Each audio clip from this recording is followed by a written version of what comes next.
बिस्मिल्लाहिर्रहमानिर्रहीम।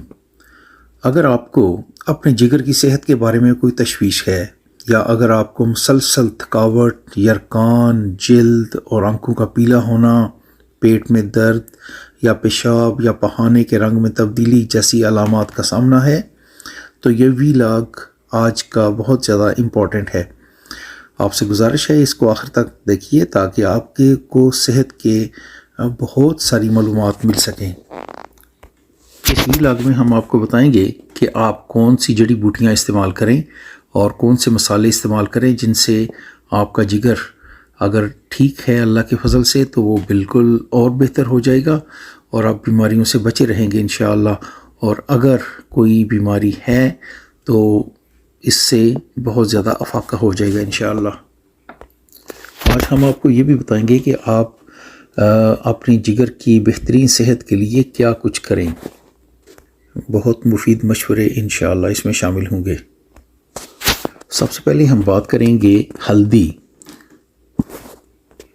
जिसे इंग्लिश में टर्मेरिक कहते हैं और इसको कर्क्यूमा लोंगा ये तिब की ज़ुबान में कहते हैं। हल्दी में एक कंपाउंड होता है जिसको कहते हैं कर्क्यूमिन। ये बहुत ज़्यादा ज़रूरी है सेहत के लिए, इसके हिफाजती असरात बहुत ज़्यादा होते हैं। और ये जो कर्क्यूमिन है ये एंटी इन्फ्लेमेशन है, एंटी इन्फ्लेमेटरी, सोजश से ये बचाता है और एंटीऑक्सीडेंट खसूसियात इसमें पाई जाती हैं और ये जिगर की सेहत के लिए बहुत ज़्यादा ज़रूरी है। नेक्स्ट हम बात करेंगे जिंजर या अदरक। इसको जो तिब की ज़बान में कहते हैं जिंजिबर ओफिशिनेल। ये एक रवायती तौर पर एक आप सब्ज़ी कह लें या कुछ मसाला कह लें या जड़ी बूटी कह लें, जो कुछ भी आप कह सकते हैं, लेकिन ये आमतौर पर जो हंडिया है उसमें इस्तेमाल होता है। लेकिन सबसे बेहतरीन चीज़ है कि अगर आप 1 इंच अदरक रॉ जो है वो खाएं। अगर आप खाना खा रहे हैं तो उसमें खा लें रोज़ाना। ये आप इसके लिए जिगर के अलावा भी जिस्म में और बहुत सारी अच्छी तब्दीलियाँ आप में पैदा होंगी इंशाल्लाह, क्योंकि इनमें एंटीऑक्सीडेंट और एंटी इन्फ्लेमेटरी खसूसियात होती हैं। ये सोजश से बचाती हैं और जिगर को बीमारियों से बचाने में अहम किरदार अदा करती हैं। इसके बाद हम बात करेंगे एक चीज़ है जिसको कहते हैं सिनेमन, दारचीनी। तिब की ज़ुबान में इसको कहते हैं सिनामोमम वेरम। और ये जो है दारचीनी ये एक मशहूर मसाला है जो जिगर की सेहत के लिए बहुत अहम किरदार अदा करता है। इसमें बहुत सारे फ़वाइद हैं। ये एंटीऑक्सीडेंट है और एंटी इन्फ्लेमेटरी है, बहुत ज़्यादा खसूसियात हैं। ये भी सोजश से बचाती हैं और ये जिगर को खारिज करने वाले तनाव से बचाने में मदद फराहम करती हैं। नेक्स्ट हम बात करेंगे गार्लिक, लहसुन। लहसुन जो है जिसे थोम कहते हैं, ये तिब की ज़ुबान में इसको कहते हैं एल्यूमिनियम सेटिवम। और ये अपनी मुख्तलिफ जो सेहत के फ़वाइद हैं उनके लिए जाना जाता है। वैसे तो ये खून भी पतला करता है, बीपी को भी कम करता है, ब्लड प्रेशर को, बहुत सारे फ़वाइद हैं। लेकिन हम यहाँ पे बात कर रहे हैं जिगर की, लिवर की सेहत के बारे में। तो जो लोग लहसुन खाते हैं वो उनका जिगर जो है वो बेहतर रहता है, बीमारियों से बचा रहता है, क्योंकि लहसुन में एंटीऑक्सीडेंट खसूसियात शामिल होती हैं और ये सोजश के असरात से जिगर को बचाता है।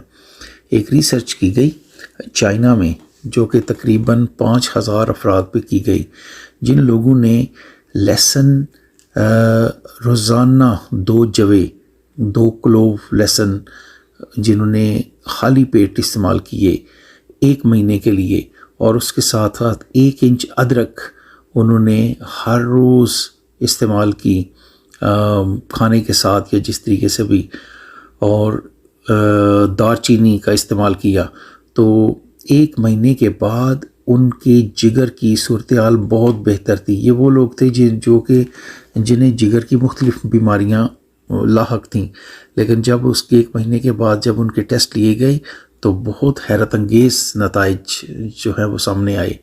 اس لیے سنامن جو ہے یہ دار چینی یہ بھی بہت زیادہ فائدہ مند ہے۔ جگر کی اصلاح کے لیے بہت ساری جگر سے ریلیٹڈ جو بیماریاں ہیں ان میں ایک جڑی بوٹی استعمال کی جاتی ہے جس کو کہتے ہیں ڈینڈیلین روٹ، یعنی وہ جو جڑ ہوتی ہے، اس کو طب کی زبان میں ٹیریکسکم اوفیشینیل کہتے ہیں۔ یہ بہت ہی زبردست جو ہے اس کے ریزلٹس ابھی تک جو ہے سامنے آئے ہیں۔ یہ جڑی بوٹی عام طور پر یہ جو پنساری ہیں ان سے مل جاتی ہے۔ جگر کی اصلاح کے لیے اور جگر کو بیماریوں سے بچانے کے لیے ایک جڑی بوٹی استعمال ہوتی ہے جس کو کہتے ہیں ملک تھسل، یعنی دودھ کی تھسل۔ یہ بہت ہی زیادہ ضروری ہے صحت کے لیے۔ یہ سائنسی طور پر ایک چیز جس کو کہتے ہیں سلیبم میرینم، یہ تو اس کا طب کی زبان میں یہ نام ہے۔ یہ جو جڑی بوٹی ہے جس کو ملک تھسل کہتے ہیں، یہ روایتی طور پر جگر کی صحت کو بہتر بنانے کے لیے استعمال ہوتی ہے۔ اس جڑی بوٹی میں بنیادی جو فعال مرکب ہے اس کو سلیمیریم کہتے ہیں، اور یہ ایک مرکب ہے جو کہ اینٹی آکسیڈنٹ اور اینٹی انفلیمیٹری یعنی سوزش سے بھی بچاتا ہے، اور اینٹی فائبروٹک اس میں خصوصیات جو ہیں وہ شامل ہوتی ہیں۔ خیال کیا جاتا ہے کہ سلیمیرین آکسیڈیٹیو سٹریس کو کم کر کے جگر کی جو سیلز ہوتے ہیں ان کو پیدا کرنے میں کافی زیادہ جو ہے اس کا عمل دخل ہے، اور جگر کو نقصان پہنچانے والے جو نقصان دہ مادے ہیں ان کے خلاف یہ حفاظتی رکاوٹ بن جاتا ہے۔ یعنی یہ جو جڑی بوٹی ہے جس کو ملک تھسل کہتے ہیں، تو اس کے جن لوگوں کو جگری بیماری ہے وہ بیماریوں سے بچاتا ہے، اور جو لوگ صحت مند ہیں ان کے لیے ویسے بھی یہ اور ان کے جگر کو بہتر کر دیتا ہے۔ ایک اور جڑی بوٹی جس کو آرٹیچوک کہتے ہیں، یہ بہت زیادہ جگر کی صحت کے لیے ضروری ہے۔ یہ جو آرٹیچوک ہے اس میں بائیو ایکٹیو کمپاؤنڈز ہوتے ہیں، مرکبات ہوتے ہیں، خاص طور پر سائنیرین اور سیلینیمریم، جن میں جگر کی حفاظتی خصوصیات ہوتی ہیں۔ یہ جو کمپاؤنڈز ہیں، مرکب ہیں، یہ بائل کی پیداوار کو فروغ دیتے ہیں اور نظام انہضام یعنی ہاضمے کا جو سسٹم ہے اس کو بہت زیادہ فائدہ پہنچاتے ہیں۔ جسم سے زہریلے مادے نکال دیتے ہیں، جس سے اگر جگر کی بیماریاں جسم میں موجود ہیں تو ان کا لیول بہت کم ہو جاتا ہے اس جڑی بوٹی کے استعمال سے۔ چائنا میں پروفیسر ڈاکٹر ہو کے مطابق انہوں نے جن مریضوں کا علاج کیا وہ کہتے ہیں کہ ان کو بتایا گیا کہ آپ روزانہ جو ہے جگر کی اصلاح کے لیے روزانہ گارلک، تھوم تقریباً 1 یا 2 جو جوے ہیں ان کو کچا کھائیں، اور جنجر 1 ٹکڑا ادرک جو ہے اس کو رو استعمال کریں ہر روز، دار چینی کی چائے پئیں، اور اس کے علاوہ انہوں نے ایک گھریلو علاج بتایا جس میں ہلدی پاؤڈر 30 گرام، ملک تھسل جو ہے وہ 40 گرام، آرٹیچوک پاؤڈر 30 گرام اور ڈینڈیلین پاؤڈر 30 گرام۔ انہوں نے کہا کہ ان سب کو اچھی طرح مکس کر لیں اور ایک چائے کا چمچہ نیم گرم پانی یا دودھ کے ساتھ 7 ہفتوں تک استعمال کریں، جگر آپ کا بہترین ہو جائے گا انشاءاللہ۔ آپ سے گزارش ہے کہ آپ اگر کوئی ادویات استعمال کر رہے ہیں جگر کی اصلاح کے لیے تو وہ جاری رکھیں، اور اپنے ڈاکٹر سے ضرور مشورہ کر لیں یہ جڑی بوٹیاں استعمال کرنے سے پہلے۔ اگر آپ کو یہ ویڈیو پسند آئی ہے تو اسے پلیز لائک کریں، شیئر کریں اپنے عزیز و اقارب کے ساتھ، اور آپ سے گزارش ہے کہ ہمارے چینل کو سبسکرائب کر دیں تاکہ آپ کو بہترین معلوماتی ویڈیوز ملتی رہیں۔ آپ کی بہترین صحت کی دعا کے ساتھ اور نیک تمناؤں کے ساتھ اللہ حافظ، ملتے ہیں نیکسٹ ویڈیو میں انشاءاللہ۔